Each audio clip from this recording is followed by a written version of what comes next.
पक्षको चाहिँ नि मेचको चाहिँ नि मतलब क्रममा लगेर चाहिँ नि त्यो वादी प्रतिवादीलाई लगेर हालिदिएपछि के हुन्छ? मर्र गर्छन् गर्दैनन्। कुकुरले एउटा कुकुरले अर्को कुकुरलाई चाहिँ घुरिहाल्छ। उनले प्रचण्ड जस्तोलाई त राखेनन् सँगै। माधव कुमार नेपाल आफ्नै गुरुलाई त राखेनन् होइन। झलनाथजी चाहिँ तपाईँको यिनका महामन्त्री भएका थिए 47 सालमा। यिनी त मतलब के भने तल्लो स्तरको चाहिँ कार्यकर्ता थिए, नेता त भइसकेका थिएनन् नि त्यो वखतमा जतिखेर उनी जेलमा थिए। उनलाई त ल्याएर नेता बनाइयो। जङ्गलबाट ल्याएको मान्छेलाई चाहिँ नथी लगाएर यिनले राख्न सक्छ? फेरि नथी लाग्ने मान्छे हो र? विप्लव त एउटा आफ्नै चाहिँ मतलब गट्स भएको मान्छे हो। भएको चाहिँ मतलब के हतियार पनि त बुझाउनु पऱ्यो नि, परेन? अनि कति कर्मचारीहरूलाई उसले पालेर राखेको छ, त्यो पनि त नेसनले पाल्नु पऱ्यो नि। अब यहाँ अरबौँ रुपियाँ फेरि एकचोटि टलखेल हुन्छ यहाँ। किनभने कन्टेनमेन्टबाट पैसा खाएर तलब खाएर बसेका मान्छे त्यो लगभग त आधा चाहिँ त्यहाँ विप्लवका छ।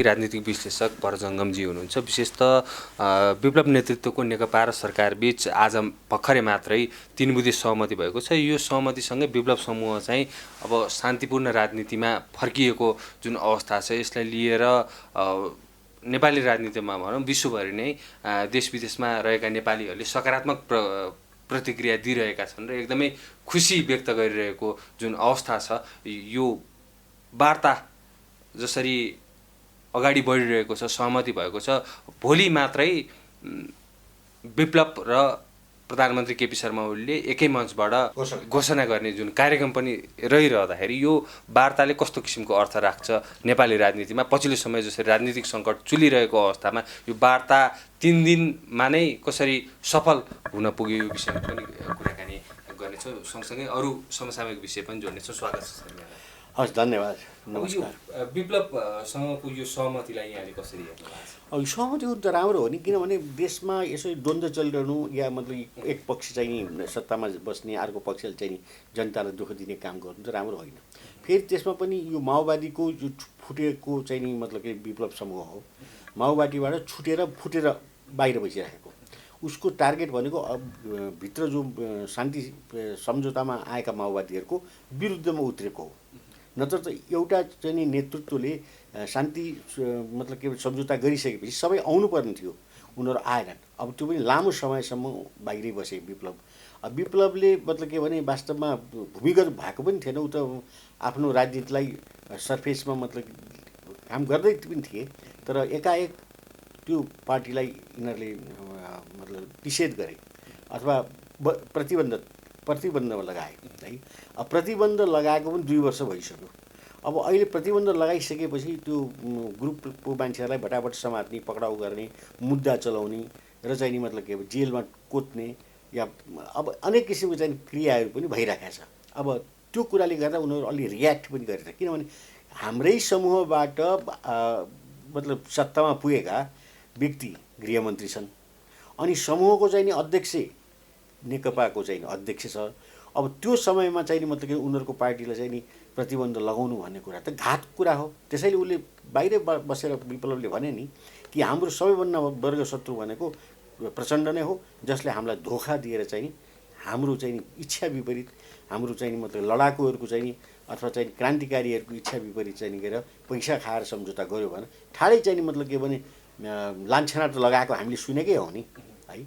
एकै थालमा खाएर बस्ने अब रामबहादुर थापा गृहमन्त्री, देशको गृहमन्त्री, अनि आफ्नै साथीहरूलाई चाहिँ भटाभट समातेर पक्राउ गरेर चाहिँ नि अनेक किसिमको मुद्दाहरू लगाएर जेल कोच्ने काम पनि गरेकै हो। त्यस कारणले यस्तो अवस्थामा आएर मिल्नु भनेको अति राम्रो कुरा हो। तर के हो भने यो चाहिँ नि मिल्दा अब कता मिल्छ त भन्नाले केपी ओलीसँग मिल्ने भयो। केपी ओलीको चाहिँ राजनीतिसँग चाहिँ समाहित भएर जाने जस्तो हो कुरा। सत्ता सहकारीदेखि पार्टी एकतासम्मको कुरा पनि चलिरहेको छ। ठिक छ, त्यो त ल्याउनै पर्छ नि। सत्ता सहकारी त अब के भने अब चुनावी सरकार हुन्छ, चुनावी सरकार जो हुन्छ त्यसमा अब विप्लव समूहले पनि त केही पद त पाउनु पर्यो। त्यस कारणले त्यसमा मतलब के भने सत्ता सहकारिता नभई त हुँदैन नि। जसरी अहिले विप्लवको पक्षमा जो चाहिँ नि मतलब के नेतृत्व लिएर आए के विश्वकर्मा तिनी पनि त मन्त्री भइसकेका मान्छे हुन् नि, तिनी पनि मतलब प्रचण्डको पक्षबाट चाहिँ मन्त्री भइसकेका मान्छे हुन् नि। त्यसैले के छ भने अब मन्त्रीको लागि नै यिनीहरू सत्ताको लागि नै होडबाजी गरे हुन्, सत्ताको लागि नै यिनीहरूले क्रान्ति गरे हुन्, सत्ताको लागि नै विद्रोह गरेको हुनु भनेको प्रष्ट भइसकेका छ। सबैलाई चाहिने सत्ता, कम्युनिस्ट भने के पनि होइन रहेछ, यो त नाम मात्रै मतलब कम्युनिस्ट हो होइन। जस्तो संसदीय प्रणालीको विरुद्धमा जसरी क्रान्ति गरिरहेको भनिरहँदाखेरि चाहिँ अब संसदीय प्रणालीमा आउने भयो अब अहिले संसदीय प्रणाली लागू भइरहेको अवस्थामा संसदले नै मतलब के भने निर्वाचित गराएर चाहिँ भएको प्रधानमन्त्री र पर्सि फेरि संसद आइतबार बस्दैछ, त्यस कारणले संसदीय व्यवस्थालाई त स्वीकार गरेकै देखियो नि। त्यसमा त अर्को कुरै सोच्ने कुरै भएन नि, स्वीकार गरे उनीहरूले। यहाँ कुरो स्वीकार गर्ने सिद्धान्तको कुरै छैन। यहाँ चाहे त्यो वैद्य समूह होस्, चाहे चाहिँ तपाईँको चाहिँ मतलब के भने यो विप्लव समूह होस्, वा मतलब प्रचण्ड समूह होस्, वा त्यो प्रचण्ड समूहको अरू फुटेको मातृका समूह होस्, वा मतलब बादल समूह होस्, यी सबै टुक्रा टुक्राको कुरा गरिरहेको छु है मैले। यिनीहरू सबै समष्टिमा एउटा होइनन्, टुक्रा टुक्रा हुन्, तर समष्टिमा फेरि जोडिया छन्, फेरि फुट्छन्। हिजो जोडिए आज फुट्छन्, आज जोडिए भोलि फुट्छन्। त त्यसैले के छ भने यसको स्थायित्व छ छैन भन्ने कुरा त भविष्यले बताउँछ, मैले अहिले प्रेडिक्सन गर्ने कुरा होइन है। तर कुरो के छ भने निचोड चाहिँ के रहेछ भने यिनीहरू खानको लागि मात्रै दाउ खोजेका रहेछन् भन्ने कुरा प्रष्ट बुझियो। यद्यपि यो एकदम राम्रो कुरा हो, राष्ट्रिय अन्तर्राष्ट्रिय क्षेत्रमा पनि सबैले हामीले धन्यवाद दिनैपर्छ, राम्रो भएकोमा शुभकामना दिनुपर्छ, लङ लास्टिङ होस् यसको चाहिँ शान्ति मतलब सम्झौता। यो वार्ता चाहिँ प्रधानमन्त्री केपी शर्मा ओलीको फाइदा घाटासँग जोडिएको छ कि छैन? एकदम जोडिएको छ नि। प्रधानमन्त्री ओलीले चाहिँ मतलब बठाइ के गरे भने हेर अब मैले मेरो चाहिँ मतलब उसमा अहिले बाहिर बसेका लडाकुहरूलाई पनि अथवा चाहिँ विद्रोहीहरूलाई मैले मिसाइसकेँ भनेर त उसले झन् फुर्ती गर्ने कुरा आयो। अब फुर्ती कति दिनसम्म गर्छन् त्यो त मतलब के भने सन्तुष्ट राख्ने गाह्रो छ नि उनीहरूलाई। पहिलो कुरा त के भने यी सबै चाहिँ मतलब मुद्दाहरू खारिज गर्नु पऱ्यो, पढाउ पुर्जीहरू जस्तो खारिज गर्नु पऱ्यो। अब तिनीहरूलाई चाहिँ मतलब के भने अब भोलि घोषणा भनेको छ, घोषणा गरेको पश्चात उनीहरू समात्न नै पाइएन। अब प्रोसेसमा जानु पऱ्यो, मन्त्री परिषदको निर्णय गरेर सबै मुद्दा फिर्ता लिने प्रक्रियामा जानु पऱ्यो। कुनै कुनै जिल्ला अदालतमा मुद्दा चलिरह होला, कुनै पुनरावेदन अदालतमा चलिरह होला, कुनै चाहिँ सर्वोच्च अदालत चलिरह, ती सबै चाहिँ मुद्दाको चाहिँ मतलब के भने सुनवाई हुनु पऱ्यो। त्यो त टाइम लाग्छ नि त, आजको आजै त हुँदैन। कार्यकारी मतलब के भने परिषदले निर्णय, कार्यकारी मतलब के भने सरकारले निर्णय गर्ने बित्तिकै अदालतको प्रोसेस त एकै दिन काम हुँदैन। त्यस कारणले क्रमशः हुन्छ, 15 दिन 20 दिन महिना दिन लाग्ला, ल ठिक छ त्यो पनि गर्लान्, यसमा त केही मतलब कुरो भएन।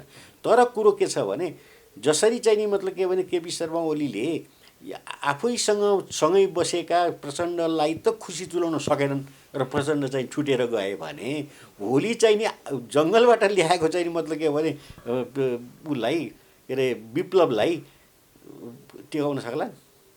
अब के भने केपी शर्मा ओलीलाई चिन्ने मान्छेले प्रष्ट भनेका छन् केपी शर्मा ओली 1% पनि विश्वासयुक्त व्यक्ति होइन भनिसके, 1% पनि। किनभने हिजो त तपाईँको हेर्नुहोस् माधव नेपालकै टाउकोमा टेकेर अथवा खुट्टा काँधमा टेकेर केपी शर्मा ओली माथि आएका हुन् नि होइन। झुक्क्याएर भनौँ कि जेसुकै गएर प्रचण्डलाई चाहिँ लटपटाएर चाहिँ मतलब के नेकपा पनि बनाएकै हुन् नि है। अब त्यो बनाएकोमा कस्तो किसिमको व्यवहार गरे भन्ने कुरा त झलनाथजी हुनुहुन्छ, त्यसपछि मतलब के भने माधवजी हुनुहुन्छ, प्रचण्डजी हुनुहुन्छ एक ग्रुपमा। अब उहाँहरूलाई कस्तो तितो अनुभव भइरहेको छ होइन। किनभने मतलब केपी शर्मा ओलीले बोलेको कुरा कुनै पनि कुरा पुर्याउँदैन भन्ने कुरा उनले ठाउँ ठाउँमा अहिले बोलिरहेका छन्। झुठा नम्बर 1, कुनै पनि कमिटमेन्ट पुरा नगर्ने, आफू तानासाही बन्न जे पनि गर्ने, जे पनि झुठो गर्न तयार हुने र अनेक किसिमको लटपट गर्ने भनेर त अहिले सर्फेसमा आइरहेको छ नि त बाहिर। त त्यो कुरो हामीले पनि नकार्ने कुरा छैन। किन अनि यसभन्दा अगाडि पनि त उहाँले पृथकतावादी आन्दोलन चलाइरहेका सीके राउतलाई त मूलधारको राजनीतिमा ल्याउनु भयो। मूलधारको राजनीतिमा सीके राउत आएको छैन अहिले। तपाईँले कसले भन्नु तपाईँलाई? उसले आफ्नो चाहिँ सङ्गठन बलियो बनाउँदैछ। सीके राउत त के भनेदेखि अब जनमत पार्टी भएर खोलेको छ उसले, आफ्नो पार्टी छ। अब त्यसमा अलिअलि थमाइदिएको छ मतलब के भनेदेखि भारतले पैसा अलिअलि दिएको छ होला, युरोपियन युनियनले अलिअलि पैसा दिएको, त्यो खाएर ऊ सङ्गठन गरिरहेको छ। त्यो के मतलब कि सीके राउत यही सजिलोसँगले चाहिँ केपी शर्मा ओलीको कब्जामा आउने मान्छे हो र? ऊ खुखार हो त्यो मान्छे। त्यो त्यो खुखार के हो भने अन्तर्राष्ट्रिय स्तरमा उसले आफूलाई छवि बनाउँदैछ। उसले हेर्नुहोस् न टाई लाउँछ, ठ्याक्क लगाएर रातो टाई लगाएर चाहिँ नि फुर्ती साथले चाहिँ मतलब बोल्छ कि म चाहिँ अन्तर्राष्ट्रिय स्तरको चाहिँ नेता हो भन्छ। तर बकम पुजेकै पनि होइन त्यो पनि, त्यो सिर्फ अवसरवादी हो र मधेसलाई फुटाउन चाहन्छ। मधेसको चाहिँ नि मतलब के भने मामलामा ऊ के भन्छ भने मधेस स्वतन्त्र मधेस हुनुपर्छ भनेर आवाज उठाइरहेको मान्छे, त्यो उठाएको त हामीले सुनेकै हो नि। अहिले 2-4 दिन चुप लागेर बस्यो भन्नेमा केपी शर्मा ओली कहाँ आएको छैन। ऊ केपी शर्मा ओलीलाई टेकाउनुको लागि उसले चाहिँ चुप लाएर बसेको छ। त ऊ भित्र आफ्नो आफ्नो दाउ त खेलिरहेको छ। त्यस्तै अब यसमा पनि मतलब के विप्लवलाई केपी शर्मा ओलीले समकक्ष राखेर सँगै बेचमा राखेर चाहिँ मतलब यो सत्ता चलाउँछन् भन्ने मलाई विश्वास छैन। किन विश्वास छैन भने उनले प्रचण्ड जस्तोलाई त राखेनन् सँगै। माधव कुमार नेपाल आफ्नै गुरुलाई त राखेनन् होइन। झलनाथजी चाहिँ तपाईँको यिनका महामन्त्री भएका थिए 47 सालमा।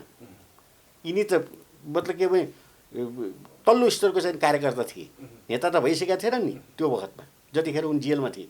उनलाई त ल्याएर नेता बनाइयो होइन। झलनाथजी यिनको नेता हो, माधव कुमार यिनको नेता हो, उसको केपीको। त त्यो केपीको आफ्नै नेताहरूलाई त केपीले चाहिँ नि नसालिदिइसक्यो, दायाँ पालबाट नाकको पालबाट छिराएर बायाँमा निकालिदिइसक्यो भने भोलि चाहिँ तपाईँको चाहिँ नि मतलब के भने म हुँ यो चाहिँ विश्वव्यापी रूपमा म सबैभन्दा पपुलर चाहिँ नि मतलब के भने नेता हुँ, किनभने मैले चाहिँ नि शान्ति सम्झौताबाट चाहिँ म आएँ भनेर विश्वव्यापी रूपमा करेस्पोन्डेन्स गरिराखेको आफूलाई चिनाइराखेको प्रचण्डलाई पनि धुलोमा मिलाइदिए भने अब विप्लव आएर चाहिँ समकक्षमा बसाल्छन् यिनले भन्ने विश्वास मलाई छैन। भोलि सार्वजनिक हुँदैछ नि विप्लव। ठिक छ त, अब लामो समयदेखि अब विप्लव त हाम्रो अब चिन्जानेकै मान्छे हो होइन, सबैले देखेकै बुझेकै मान्छे हो। उनी सार्वजनिक भइ नै राखेका थिए। अहिले भर्खर नै मतलब कि उनलाई चाहिँ प्रतिबन्ध लागेको हो। त्यस कारणले भोलि सार्वजनिक हुने कुरो ठुलो कुरो होइन। अस्ति पनि त खुला मञ्चमा 3 वर्ष अगाडि कुर्लेकै हुने हुने होइन। भोलि सार्वजनिक हुन्छ फेरि कुर्लिन्छन्। भोलि चाहिँ आफ्नो सबै ग्रुपका मान्छेहरूलाई छुटाउँछन्, छुटाइसकेपछि बलियो हुन्छन्, बलियो भएपछि बार्गेन गर्छन्, बार्गेन गर्दा केपीले मान्दैन, फेरि छुट्टिने कुरा आउँछ। प्रश्न कुरा छ त, लामो समय टिक्दैन, कसरी टिक्छ? भएको चाहिँ नि मतलब के भनेदेखि तपाईँको सिके राउत चाहिँ मतलब के भनेलाई उसले लिएर राख्न सकेनन्, प्रचण्डलाई राख्न सकेनन्। माधव कुमार नेपाल चाहिँ मतलब के चारजना प्रधानमन्त्री त अहिले केपीको प्रष्ट विरोधमा चाहिँ छ भने जङ्गलबाट ल्याएको मान्छेलाई चाहिँ नथी लगाएर यिनले राख्न सक्छ? फेरि नथी लाग्ने मान्छे हो र? विप्लव त एउटा आफ्नै चाहिँ मतलब गट्स भएको मान्छे हो, आफ्नै विचार भएको मान्छे हो। तपाईँको चाहिँ मतलब के भने प्रचण्ड जस्तो चाहिँ मतलब के भने एउटा सर्वाधिक चाहिँ मतलब के चेयरम्यान भनेपछि अधिकार प्राप्त चेयरम्यानलाई लात मारे मान्छे हो। ऊ त्यति सजिलोसँगले यो नेकपाको पनि छुटेको फुटेको अल्पमतमा परेको केपी शर्मा ओलीको पक्षमा चाहिँ नि लामो समय बस्छन् भन्ने विश्वास मलाई छैन। तर नेपाली जनताले नि पछिल्लो समय जसरी अब सशस्त्र हिंसात्मक गतिविधि गरिरहँदाखेरि विप्लव समूहले अब वार्तामा आउँदाखेरि अब देशमा एक किसिमको एउटा समृद्धि हुने भयो, विकास हुने भयो भनेर त्यो सपना पनि साध्न थालेका छन्।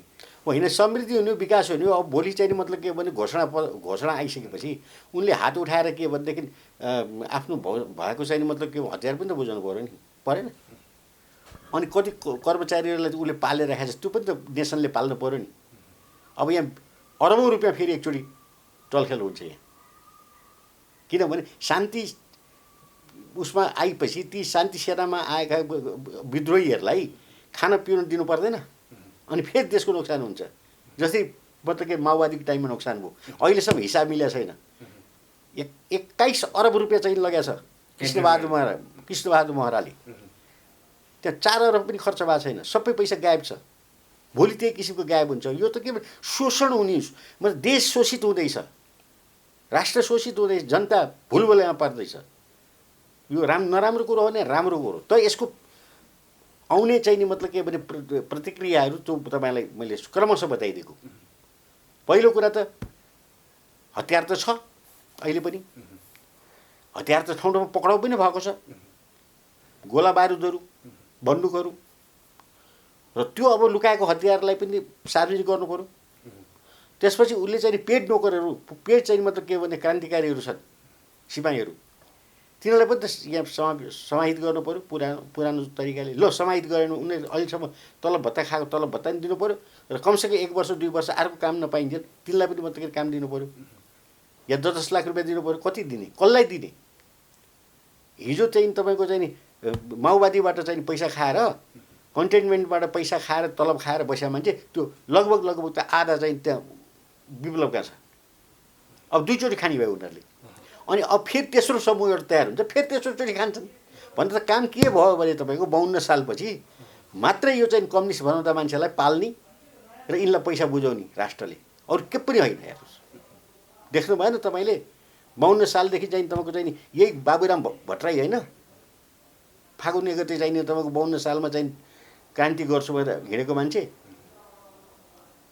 अहिले कहाँ गए तिनी? कहाँ छन्? गएर चाहिँ म थचिया छन् चाहिँ तपाईँको चाहिँ मधेसवादी पार्टीमा। अहिले पछिल्लो समय त राजाको भूमिका चाहियो भनेर भन्न थालिसक्यो। तिनीहरूको भनाइले राजाको भूमिका आउने पनि होइन, तिनको भनाइमा कसैको विश्वास पनि छैन। यी चाहिँ के भने देशद्रोही हुन् यी सबै। तपाईँ लेखेर राखिदिनुहोस्, कम्युनिस्टमा लागेको नेपालमा अहिले नेपालमा जति कम्युनिस्ट आफूले भनेका छन् ती देशको हितको लागि लागेका होइन, आफ्नो हितको लागि लागेको हुँदा तिनलाई देशद्रोही भन्न सकिन्छ। यद्यपि देशद्रोही भन्दा कानुनले भन्नुपर्ने हो, तर त्यस्तो किसिमको कानुन पनि बन्छ, देशद्रोही हुन सक्छन् यिनीहरू। त्यस्तो कानुन बन्ला नेपालमा? बनाउनुपर्छ। नेपाल बचाउने बनाउनुपर्छ, होइन नेपाल सिद्धिन्छ, सिक्किमीकरण हुन्छ, भोलि समाप्त हुन्छ। नेपाल बचाउने कि नबचाउने, राष्ट्रलाई कायम गर्ने कि नगर्ने, विश्वको नक्सामा नेपाललाई चाहिँ उडाइदिने। जस्तै अहिले सिक्किम छ, भारतमा विलय भयो, अनि यो चाहिँ कहाँ विलय हुने? दक्षिणतर्फको भारतसँग विलय हो नि, उत्तरतर्फको चिनसँग विलय हुने कि अर्को कुनै चाहिँ स्टेट राख्ने? बडो गाह्रो भइसक्यो। अहिले आम्दानी छैन, स्रोत छैन, सबै खर्च सेवा छैन। तलब खाने सेवा मतलब के भने कर्म नेता देखिन्न। विप्लवसँगको वार्ता जनताको लागि भुलभुलैया मात्रै हो?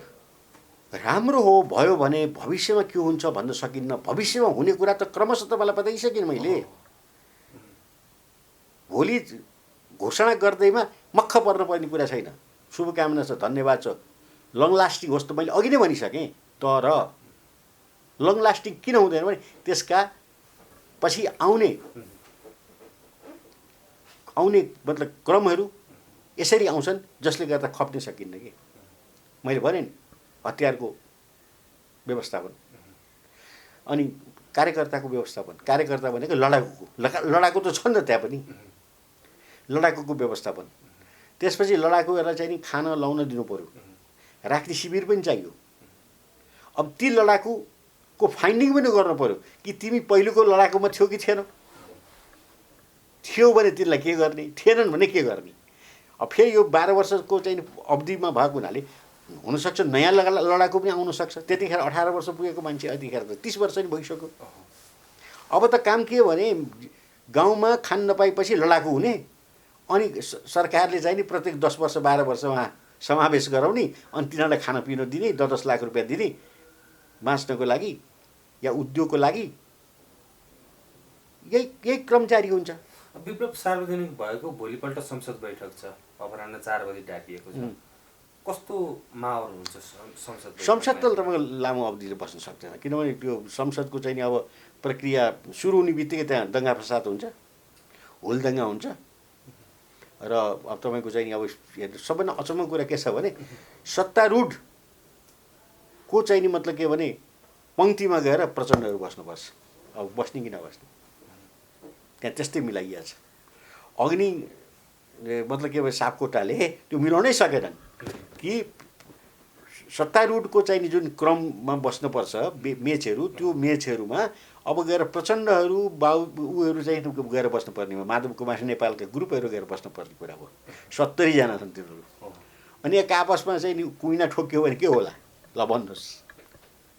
होइन, टाढा टाढा बस्दा त तत्तर मम गएर चाहिँ मतलब के मुका दिने आइसक्यो समय। अनि सँगै बस्दा के होला? यसो घुच्याएर चाहिँ नि मतलब के भने त्यही मारपिट हुन्छ। हेर्नुहोस्, संसद भवनभित्रै मारपिटको सिलसिला नहोला त ल विचार गर्नुहोस् न।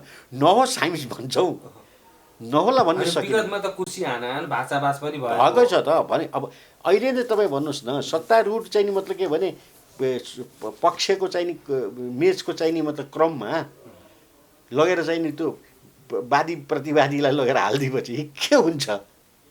मर्र मर्र गर्छन् गर्दैनन्?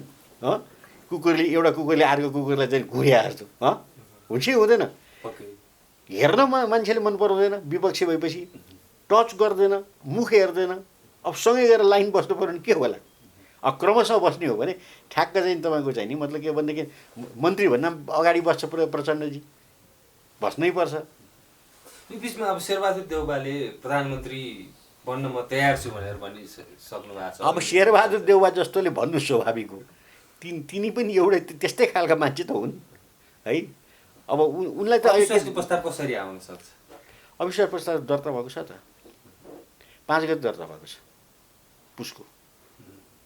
त्यसलाई त डिनाइ गर्न सक्दैन, किनभने नयाँ चिराबाट जाने भनेर प्रचण्डजीले त भन्नुभयो। नयाँ सिरा भनेकै त्यही हो। उहाँले नयाँ सिरा त अब गएर संसद बसिसकेपछि सबभन्दा पहिले त्यो अविश्वासको प्रस्ताव टेबल भयो भने के हुन्छ हाल भन्नुहोस्? अब त्यो हुँदैन भन्ने कुरा नि छैन, किनभने अग्नि सापकोटा आफै वादी भएर यो प्रधानमन्त्रीको विरुद्धमा मुद्दा दायर गरिरहेछ। अनि पक्ष विपक्ष भइसक्यो। यति सहज हुन्छ? तपाईँ सम्झिनुहुन्छ आइतबार? बडो चाहिँ नि सजिलोसँगले केपी शर्मा ओलीले लिनुभएको छ आफूलाई। मलाई त सर्वोच्चले राजीनामा गर्नु भनेको छैन, त्यस कारणले नगरी हो। लाज हुनुपर्छ अलिकति बोल्न पनि, सरम हुनु पर्दैन? उनले गरेको चाहिँ संसदीय चाहिँ नि गैर संवैधानिक हो भनेर चाहिँ नि मतलब संसद पुनः स्थापना भएपछि 1 मिनट पनि तिनी बस्नु हुँदैन, तिनी राजीनामा गर्नुपर्छ। फेरि विश्वासको मतलाई उठ्नुपर्छ। उनी आफै गैर कानुनी रूपमा अहिले प्रधानमन्त्री चलाइरहेका छन्। तपाईँ भन्नुहोस्, अहिले हाम्रा श्रोताहरूले सुनुन् र भ्युअर्सहरू दर्शकले नि बुझुन्। अहिलेको यतिखेर चाहिँ मतलब के अरे केपी शर्मा ओली गैर संवैधानिक रूपमा प्रधानमन्त्री चलाइरहेका छन्। हिजो एउटा कार्यक्रम थियो, कृष्ण गोपालले कस्तो नराम्रो बोले। कोही माइका लाल छैन प्रधानमन्त्रीलाई घिच्याएर फाल्ने, कोही माइका लाल होइन कानुनले घिच्याएर फाल्छ, तिनलाई म जवाफ दिन्छु। जे पाए उही बोल्ने। दीक्षान्त समारोहमा दीक्षित चाहिँ मतलब के भने ग्रेजुएटहरूलाई चाहिँ दिनखेरि त्यो टोपी लगाएको चाहिँ मतलब के भने शिक्षा मन्त्रीलाई मनपर्दो बोल्नुहुन्छ। अलिकति शरम हुनुपर्छ, लाज हुनुपर्छ। कुन तहको मान्छेले के बोल्नुपर्छ भने थाहा हुनु पर्दैन? तपाईँले भिडियोमा हेर्नुभयो होला नि, यो गाली गलौजको श्रृङ्खला झन् उत्कर्षमा पुग्यो नि अहिले। त्यो त्यही उसको उत्कर्षमा पुगेको हुनाले त भविष्य के हुन्छ भन्ने कुराको अहिले हामीले विश्लेषण गरिराखेन हो। हामी नै अथोरिटी त होइन, हामीले गर्ने पनि होइन, हामी पक्ष पनि होइन विपक्ष पनि होइन। हामी त राजनैतिक विश्लेषक हो। भोलि हुने यस्तो हुनसक्छ, पर्सि यस्तो हुनसक्छ, यिनले यहाँनिर गल्ती गर्न सक्छन्, यस्तो गल्ती हो भने यसको परिणाम यस्तो हुन्छ, त्यो परिणामबाट यति सरकारलाई नोक्सान हुन्छ, यति मतलब जनतालाई नोक्सान हुन्छ भनिदिँदैन हो होइन। अहिले बडा फुलेर चाहिँ मतलब के भने भोलिको दिन चाहिँ के अरे विप्लव र प्रधानमन्त्री बसेर घोषणा त गर्लान्, तर घोषणा गरेको पश्चात नेपाल राष्ट्रलाई कति चाहिँ बोझ थपिन्छ त्यो कुरो हामीले बुझेका छौँ, उनीहरूले बुझेका छैनन्। किन हामी त बाहिर बसिरहेका छौँ। त्यो कुरा तपाईँले क्रमशः भन्दै नि, क्रमशः यसपछि यो हुन्छ, यसपछि यो हुन्छ, यसपछि यो हुन्छ, अनि त्यसपछि फेरि फुट हुन्छ, उसको मान्छे सबै बाहिर निस्किन्छन्, फेरि उसको जत्था ठुलो हुन्छ। ल आजदेखि म छुटेँ भनेर एकचोटि एनाउन्स गर्दै पुग्छ, बाहिरको मान्छे बाहिरै हुन्छ, भित्रको मान्छे भित्र हुन्छ। अब यो नेकपाभित्र कारबाहीको श्रृङ्खला पनि चलिरहेको छ नि पछिल्लो समय। प्रेस डाँडाबाट महेश बस्नेत, शान्ता चौधरी लगायतलाई कारबाही गरेको, यसले अर्थ राख्छ कि राख्दैन? अब हेर्नुहोस्, अब यो के कारबाही गरेको छ, खै त्यो कारबाही त केही देखिया छैन। त्यस कारणले यसले के अर्थ राख्दैन, के चाहिने मतलब के भने कारबाही गरेको छ त्यो त मैले देखिनँ। त्यस्तो मतलब के अर्थपूर्ण कारबाही गरेको कुरा केही राख्दैन। किनभने अहिले तपाईँको जति पनि तपाईँले नाम लिनुभयो त्यो मतलब के भने केपी शर्मा ओलीका चाहिँ वरपरका चाहिँ बलिया चाहिँ खम्बाहरू हुन् जो केपी शर्मा सँगसँगै ढल्छन् र केपी शर्मा ओलीको राजनीति समाप्त भइसकेको छ। अझ पनि म मतलब दर्शकहरूलाई भन्छु, केपी शर्माको ओलीको पर्सनल राजनीति समाप्त भयो र तिनका चाहिँ पक्षधरहरू पनि अब समाप्त भएर उठ्न अलिक गाह्रो हुन्छ। प्रचण्ड नेपालको हकमा प्रचण्ड नेपाल पनि अब बिस्तारै समाप्त हुन्छ, बिस्तारै समाप्त हुन्छ उनीहरूको। किनभने अहिले नयाँ आइसक्यो नि त, फेरि विप्लव त आउँदैछन् नि त, उनले त आफ्नो चाहिने रोप त झार्नु पऱ्यो। किन हिजो विप्लवलाई चाहिँ मतलब के भने यिनीहरूले प्रतिबन्ध लगाए, भोलि विप्लव आएर प्रत्येकलाई के अरे भ्रष्टाचारको कारबाही गर्छु भनेछ। अनि भ्रष्टाचार कारबाही सुरु हो भनेदेखि त सुरु त प्रचण्डदेखि नै हुन्छ। विप्लवले त्यो गर्न सक्छन्। विप्लवले अब यता सरकार आफ्नो पक्षमा भयो भने गर्न सक्छ नि, नसक्ने कुरै छैन नि। जस्तो भाषणबाजीमा त सबै नेताहरूले त्यो आश्वासन दिन्छन् जनतालाई। होइन, अब यसो छ सुन्नु त, त्यो त गर्ने नगर्ने भन्ने कुरा समयले बताउने कुरा हो होइन। गर्न त मतलब यहाँ केपी शर्मा ओलीले 5 गते चाहिँ पुसको 5 गते काम गरेपछि 6 गते नै मतलब के भयो भटाभट काम गर्नुपर्ने होइन। आज फागुनको 20 गते भइसक्यो भने अब तपाईँ कसरी चाहिँ मतलब के भनेदेखि यो उ गर्नु। आज 19 गते भयो होइन, फागुनको 19 गते 2077 साल फागुनको 19 गते हामी बोलिरहेका छौँ। आज 20 गते 20 गते हो, 20 गते हामी बोलिरहेका छौँ। त्यसैले के छ भने 23 गते चाहिँ नि जुन संसद बस्छ त्यो त्यति स्मुथली नर्मल किसिमबाट बस्दैन। बस्यो भने पनि दङ्गा फसाद हुन्छ र तुरुन्तै चाहिँ नि अग्नि सापकोटाले बन्द गर्छन् है। र यता विप्लवसँगको भोलिको चाहिँ नि जुन चाहिँ नि घोषणा छ त्यसले एउटा ठुलो समस्या निम्त्याउँछ, जसको रिजल्ट अन्तमा त्यति मिठो हुँदैन। यहाँले धेरै धेरै धन्यवाद यो समयसम्मको लागि।